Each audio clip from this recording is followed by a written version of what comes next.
ইন্ডিয়াতে এবং বাইরের দেশেও লোকে মনে করেন যে ভেলোরে খুবই উন্নতম চিকিৎসা, ইন্ডিয়াতে most probably the best treatment. তাই প্রচুর লোকে এখানে আসেন ডাক্তার দেখাতে, নিজের চিকিৎসা করাতে। কিন্তু অনেকেরই প্রবলেম হয় ভেলোরের সিস্টেমটা জানতে, কারণ এখানে সিস্টেমটা অনেকটাই আলাদা। তাই এই ভিডিওতে আমি আপনাদের যতটা সম্ভব হেল্প করে দেবো যাতে আপনাদের ভেলোরে এসে কোনো অসুবিধা না হয়। প্রথমত একটা কথা বলি, ভেলোর যখনই আসবেন, প্ল্যান করছেন, সবথেকে ইম্পর্ট্যান্ট জিনিস আপনাদের কিন্তু ডাক্তারের অ্যাপয়েন্টমেন্টটা আগে থেকে নিয়ে রাখতে হবে। ডাক্তারের অ্যাপয়েন্টমেন্ট পেলেই সেই অনুযায়ী ফ্লাইট বা ট্রেনের টিকিট বুক করবেন। কারণ এরকম হতে পারে যে আপনারা চিকিৎসা করাবেন বলে ফ্লাইটে বা ট্রেনে করে চলে এলেন এবং এখানে এসে অ্যাপয়েন্টমেন্ট পেলেন না, কারণ এখানে অ্যাপয়েন্টমেন্ট পাওয়াটা খুব কঠিন একটা ব্যাপার। তাই স্টেপ 1 অ্যাপয়েন্টমেন্ট নিয়ে নেওয়া, তারপরে স্টেপ হচ্ছে ফ্লাইট বা ট্রেনের টিকিট বুক করে এখানে ভেলোরে আসা। তো অ্যাপয়েন্টমেন্টে কিভাবে নিতে হবে সেটা আমি বুঝিয়ে দিচ্ছি এখনই। অ্যাপয়েন্টমেন্ট বুক করার জন্য ওপরে যে লিঙ্কটি দেওয়া আছে নীল রঙে, সেই লিঙ্কটা আপনার ব্রাউজার অ্যাড্রেস বারে ইনপুট করলেই এই নিচের ওয়েবসাইটটা খুলবে, যেটা হচ্ছে সিএমসি ভেলোরের পেশেন্ট পোর্টাল। এখানে আপনাকে new patient first time to CMC এই অপশানটাকে ক্লিক করে নিজের একটা অ্যাকাউন্ট তৈরি করতে হবে। এই অ্যাকাউন্টটা তৈরি করার পরে আপনি ডাক্তারের অ্যাপয়েন্টমেন্ট নিতে পারবেন। এটা নোট করবেন যে ফ্যামিলির অন্য মেম্বার্সদের জন্য যদি আপনি অ্যাকাউন্ট ক্রিয়েট করতে চান, তাহলে সবার কিন্তু আলাদা আলাদা ফোন নাম্বার লাগবে, কারণ এগুলো পরবর্তীকালে গিয়ে হসপিটালে এসে অনেক কাজে লাগে। ডক্টর অ্যাপয়েন্টমেন্ট করার সময় আপনি যদি জানেন আপনি কোন স্পেশালিটির ডাক্তারকে দেখাবেন, তাহলে তো খুবই ভালো কথা। সেই স্পেশালিটির আন্ডারে আপনাকে খুঁজতে হবে যে কোন ডাক্তার কবে অ্যাভেলেবেল আছে, সেরকমভাবে বুক করতে হবে। আর আপনাদের যদি স্পেশালিটি না জানা থাকে, আপনারা জাস্ট ডাক্তার দেখাতে আসছেন ফার্দার চেক আপের জন্য, তাহলে আমার মনে হয় জেনারেল মেডিসিন, মেডিকেল ডাক্তার দেখানোই বেটার হবে। কারণ এইখানে ডাক্তাররা সেরকম স্পেশাল কোনো প্রবলেম বুঝলে অন্য স্পেশালিটিতে ওনারা রেফার করে দেন। আর এইটা খোলার পর যদি আপনাদের অ্যাপয়েন্টমেন্ট নিতে প্রবলেম হয়, তাহলে ওরা একটা নতুন পোর্টাল তৈরি করেছে, যেটা জনতা মেডিকেল সার্ভিস কলকাতার একটা কোম্পানি।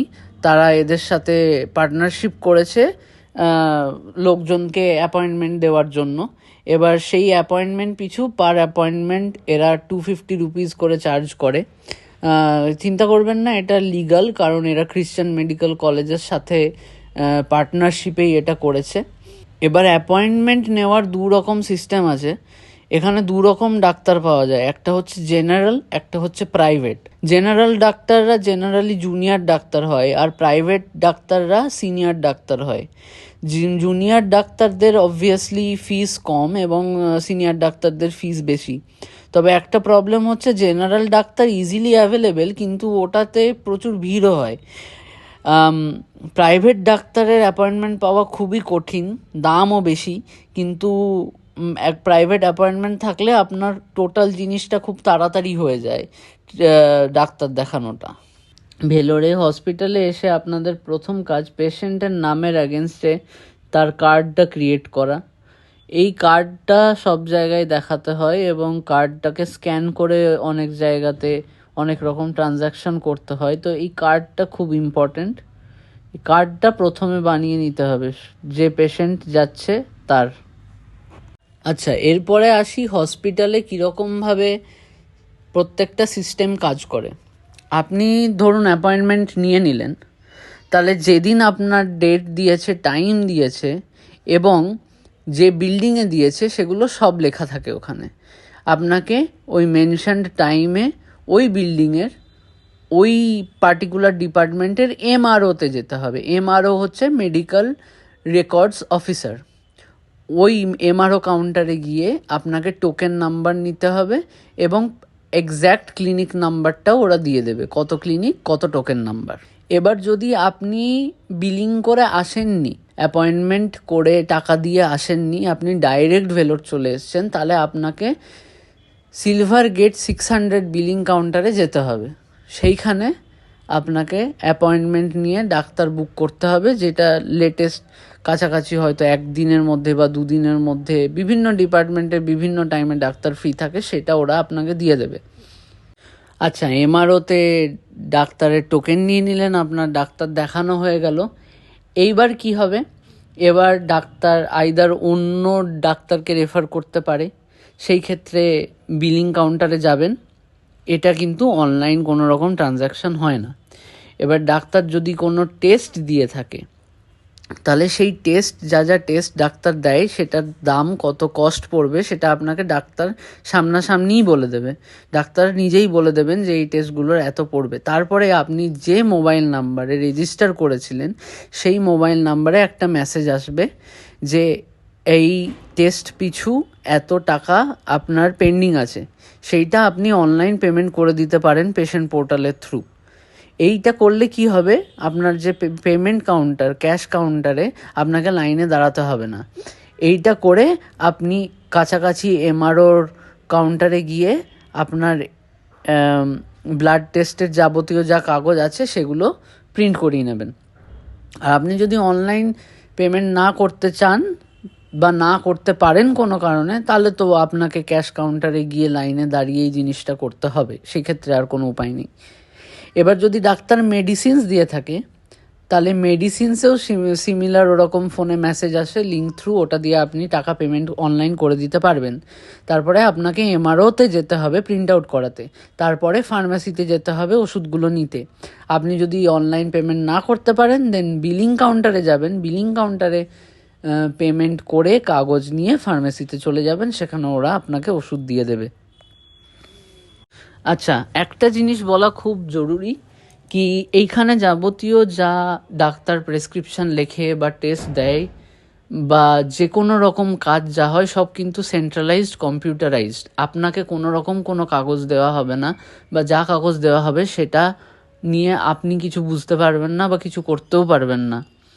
তাই এটা কি করতে হয়, যখন আপনার লাস্ট ডাক্তার দেখানো, যখন ডাক্তার বলবে যে এটা লাস্ট ডেট, এরপরে আর কোনো ডাক্তার দেখানোর নেই বা এরপরে আর কোনো চিকিৎসা নেই, চিকিৎসা কমপ্লিট হয়ে গেছে, আপনাকে বাড়ি চলে যেতে বলছে, তখন আপনাকে ডাক্তারকে বলতে হবে যে আমি মেডিকেল ডকুমেন্টসগুলো কালেক্ট করব, আপনি একটু ব্যবস্থা করে দিন।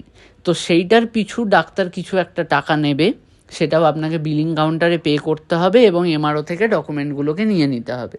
এটা হচ্ছে সিস্টেম এখানে ডকুমেন্ট পাওয়ার, যেরকম প্রেসক্রিপশান বলুন, ব্লাড টেস্ট রিপোর্ট হলো, আরও যাবতীয় যা যা আপনার কাগজপত্র আছে। এইটা নেওয়ার আগে অবধি আপনি কোনো রকম কোনো ডকুমেন্টস নিজে থেকে দেখতে পাবেন না, যে ডাক্তার কি ওষুধ লিখেছে বা ডাক্তার প্রেসক্রিপশানে কি লিখেছে, ওগুলো ওদের ইন্টারনালি কম্পিউটারে থাকে।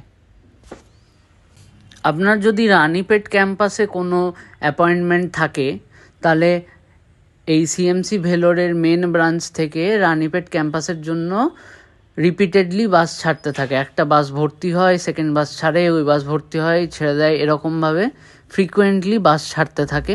তো রানীপেট ক্যাম্পাস যাওয়া নিয়ে কোনো প্রবলেম হবে না। রানীপেট ক্যাম্পাস যেতে 45 মিনিটস মতন লাগে ডিপেন্ডিং অন ট্রাফিক, এবং ওখান থেকেও সিমিলারলি বাস আছে এই ক্যাম্পাসে, মেন ক্যাম্পাসে ফিরে আসার। এবার থাকার জায়গা নিয়ে কিছু কথা বলি।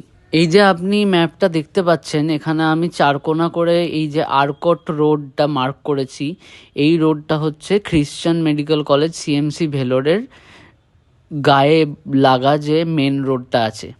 এই রোডের ওপরে প্রচুর হোটেল, প্রচুর রেসিডেন্সি, প্রচুর লজ আছে। এই লজগুলোর দাম 650 থেকে শুরু করে 1100 টাকা অবধি, 1200-1300 টাকা অবধিও আছে, ডিপেন্ডিং অন দ্য ফেসিলিটিস। যেরকম যা ফেসিলিটি আছে সেরকম রুমের দাম। এই আরকট রোডে থাকার অ্যাডভান্টেজটা হচ্ছে যে এইখানে প্রচুর খাবার দোকান, এক পা বাড়ালেই সিএমসি ভেলোর হসপিটাল, আপনাকে বেশি হাঁটতে হবে না, হোটেল থেকে বেরোলেই আপনি কোনো না কোনো একটা সিএমসির গেট পেয়ে যাবেন। এবং এখানে খাবার দোকান প্রচুর আছে, কারণ এটা মেন রোড, এটা মেন বাজার টাইপের একটা এরিয়া। এরপরে মাঝখানে যে, এর পরের ভেতরের দিকে যে গলিগুলো আছে, যেরকম কেভিএস চেট্টি স্ট্রিট দেখতে পাচ্ছেন, বাকালি স্ট্রিট দেখতে পাচ্ছেন, এই দিকে যে রেসিডেন্সিগুলো আছে বা থাকার জায়গাগুলো আছে, এখানে কিন্তু আপনি অনেক কম দামে থাকার জায়গা পেয়ে যাবেন। ওখানে 450, 400, 500 টাকাতেও পাওয়া যায় থাকার জায়গা। কিন্তু এইখানের ডিসঅ্যাডভান্টেজ এটাই যে আপনার খাবার খেতে অসুবিধা হবে, খাবারের জন্য অনেকটা হেঁটে যেতে হবে। হসপিটালে কারোর যদি পেশেন্টের চলাফেরার প্রবলেম হয়, তাকে অনেকটা হেঁটে হসপিটালে যেতে হবে। এই ডিসঅ্যাডভান্টেজগুলো এখানে আছে। খাবার দাবারের কথা বলতে গেলে, যারা সাউথ ইন্ডিয়ান খাবার খুব একটা পছন্দ করেন না, তাদের জন্য খুবই লিমিটেড অপশানস আছে। কিন্তু আমরা এইখানে যা ঘুরে ফিরে দেখেছি, 2-3টে জায়গা এক্সপ্লোর করেছি, এখানে পাঞ্জাবি ধাবাগুলো যেগুলো আছে সেখানে মোটামুটি ঠিকঠাক খাবার পাওয়া যায়, কিন্তু সেগুলো খুব রিচ খাবার হয় এবং রোজ ওই রিচ খাবার খেলে লোকের একটু প্রবলেমই হতে পারে। তাই আমরা অনেকগুলো খাবার জায়গা এক্সপ্লোর করতে করতে এটাতেই ফাইনালি রোজ খেতাম। এটা হচ্ছে বানারসি পরাঠা অ্যান্ড রুটি সেন্টার। এদের খাবার খুব লাইট, হালকা, খেয়ে অসুবিধা হয় না। মানে আমাদের বাঙালিরা যেরকম খাবার দাবার খেতে আমরা পছন্দ করি, সেরকম টাইপেরই খাবার এখানে পাওয়া যায়। আর বাকি এমনি টুকটাক স্ন্যাক্স এবং চিলি চিকেন, চাউমিন এইসবের দোকান প্রচুর আছে, বিরিয়ানির দোকান, কাবাবের দোকান, সেগুলো টুকটাক মাঝে সাঝে ইচ্ছা করলে আপনারা খেতেই পারেন। কিন্তু রোজকার হেলদি একটা পুষ্টিকর খাবার এবং লাইট খাবার খেতে তো আমি বলবো সিএমসি ভেলোরের কাছাকাছি এটাই ভালো আছে।